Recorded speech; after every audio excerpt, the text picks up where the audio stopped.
Ok, salut les gars, bienvenue dans cette vidéo. Dans la vidéo précédente, nous avons vu les opérateurs, nous avons vu les signes de comparaison et nous avons un peu introduit les booléens. Ok, dans celle-ci, nous allons un peu entrer, manipuler les booléens. Donc, je vais nettoyer ma page. On va dire A. On va dire A égale à true. A égale à true. C'est ce que je viens de dire. A égale à true. Maintenant, A est de type quoi? Booléen. Vérifions. Print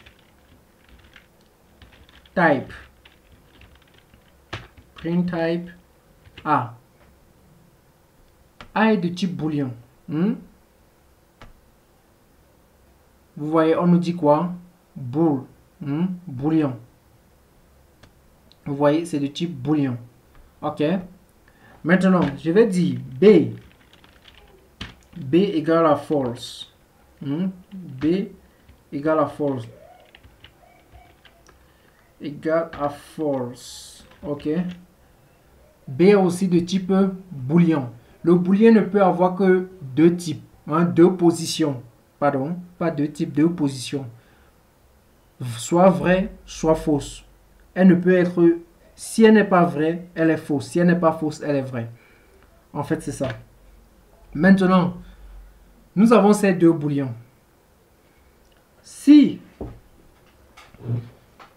nous allons manipuler ces booléens en utilisant les AND et les OR. AND veut dire et. AND c'est et.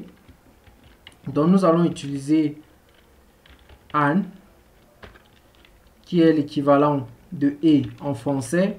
Et nous allons utiliser OR qui est l'équivalent de ou en français. Pour que vous puissiez bien comprendre comment les booléens fonctionnent. Ok. Maintenant que nous sommes là, si je dis C est égal à A, c'est dit A AND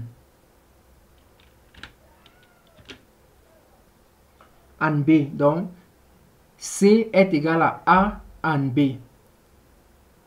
Donc en français ça sonne un peu parfois bizarrement. Donc parenthèse, ce que je veux vous dire, il faudra apprendre l'anglais. Vous voyez, un informaticien doit parler et écrire couramment anglais. Dans les pires de cas, comprendre. Vous voyez, donc un informaticien normalement doit comprendre, parler et écrire anglais. Mais dans les pires des cas, doit comprendre anglais. Ok. Maintenant, revenons. GC égale à A and B, qui est l'équivalent de quoi? Je vais commenter pour vous montrer. Donc, en fait, c'est true and false. C'est true and false. Donc, true and false doit donner quoi?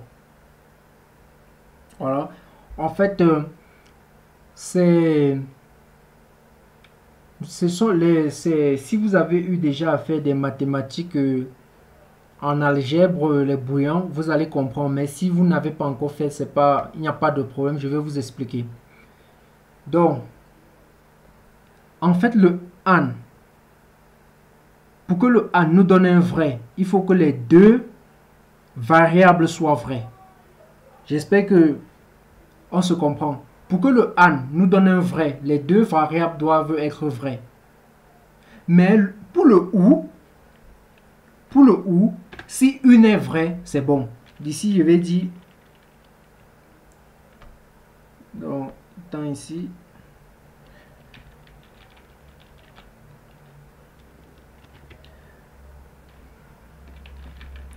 Donc, ici, on a le OU. Donc, ici, je vais mettre OR. OR. Donc, ici, c'est le OR. Donc, on a AND, on a OR.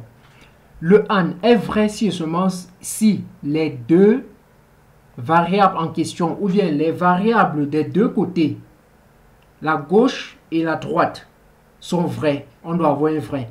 Si seulement une est fausse, on a un faux. Mais avec le OR, si un est vrai, on a un vrai. On a un faux avec le OR si et seulement si les deux sont fausses. Vous comprenez? Par exemple, on a A égale à true, B égale à false. Donc, si vous avez bien compris ce que j'ai dit, si je peux venir plutôt ici, si je dis print, pardon, si je dis print, je mets C, et je fais print, je mets D, cette variable-ci n'a pas été définie. Ok.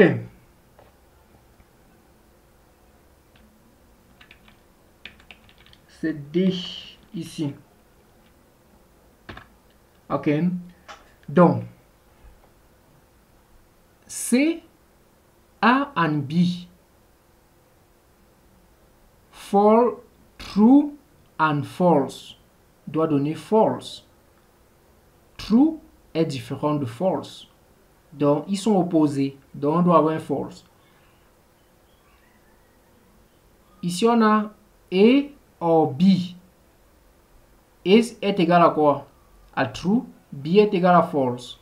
On appelle ça, ce sont les booléens. J'espère que vous n'avez pas oublié. Donc, D doit être true parce qu'il s'agit d'un OR.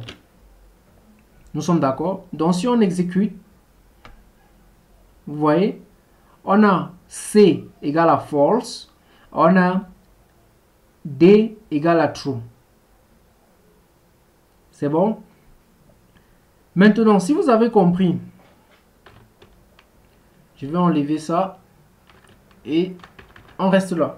Si vous avez compris, j'aimerais que vous me donniez la réponse à celle-ci. Si j'ai C égale à A and, désolé, A and B and C, non, and A or B. Ok, je me prends maintenant D equal to C or B.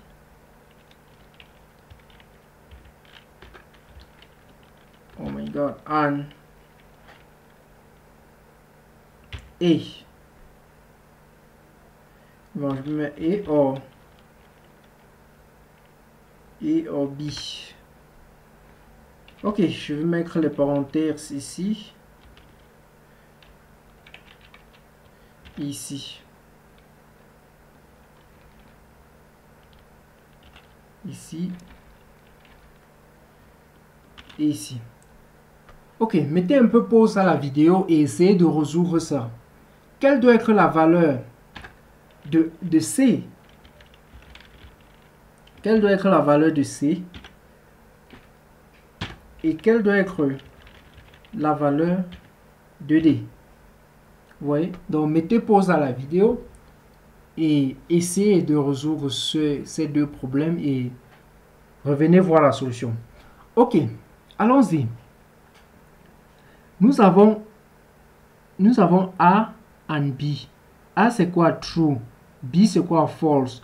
True and false donne quoi? False. Donc, tout le bloc-ci nous donne false. J'espère que nous sommes ensemble. Donc, je vais faire un commentaire.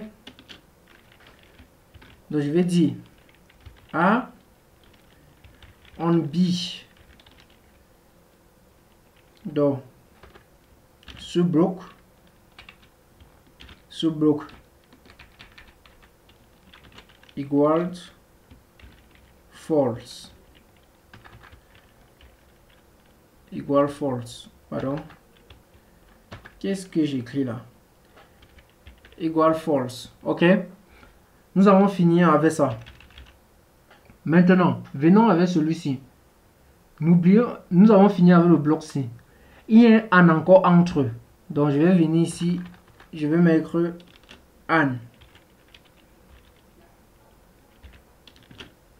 Maintenant, on a A or B. Vous voyez? A or B nous donne quoi?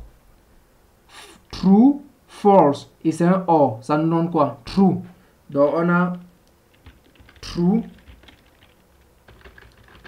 Il me faut mettre ça en lettres majuscules. True equal to A or B. A or B. Vous voyez? Donc, maintenant, dès qu'on a ça égal à ça, on a ça égal à ça. Maintenant, on a quoi ici? Un and. False and true. Nous donne quoi? False and true. Nous donne quoi? False. Nous sommes d'accord? Nous donne false. Donc, ça veut dire que si... Il faut que j'enlève ça après.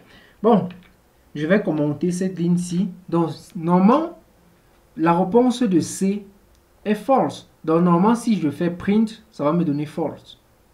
Donc, exécutons pour C. Donc, nous avons trouvé, c'est false. Donc, vous voyez, c'est false. Donc, c'est bon. J'espère que vous l'avez trouvé. J'espère bien. Maintenant, mais si vous n'avez pas trouvé, c'est pas grave. Ok, maintenant pour celui-ci.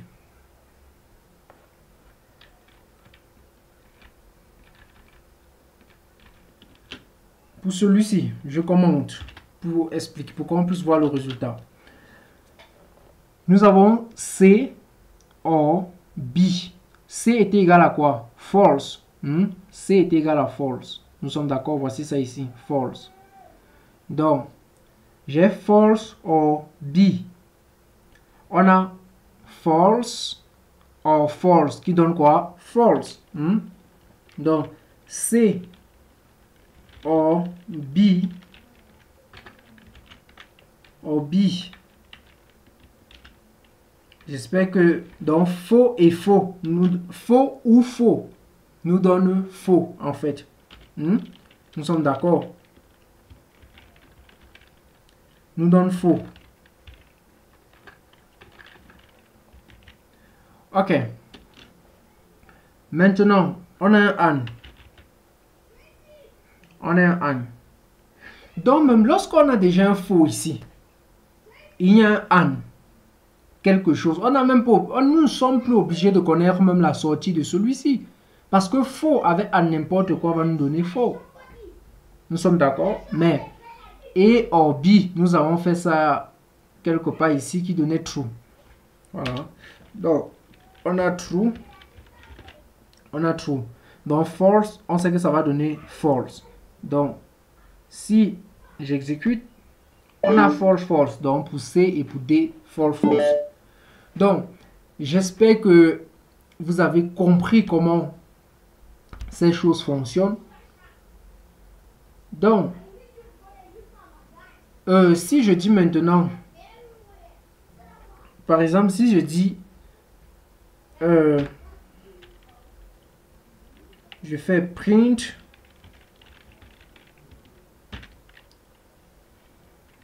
true. Qu'est-ce que j'ai écrit? Print true or false. Donc vous pouvez avoir. Donc si on fait ça, d'après vous, qu'est-ce qu'on aura? True or false? On a true. Nous avons true. Donc, CTRL D. Si je mets false, Désolé, c'est avec F majuscule. Donc, si vous avez constaté, true et false commencent par une lettre majuscule. Si je mets false, false ou false, devinez, ça donne quoi? J'espère que vous avez trouvé. Ça donne false. Faux ou faux? Maintenant, si je mets Anne, ça donne quoi? Faux toujours. False.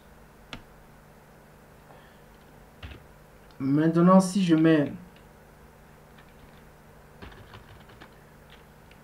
true, donc si je mets ici, je mets false et true, ça nous donne quoi? Devinez. Ça donne donner false. Maintenant,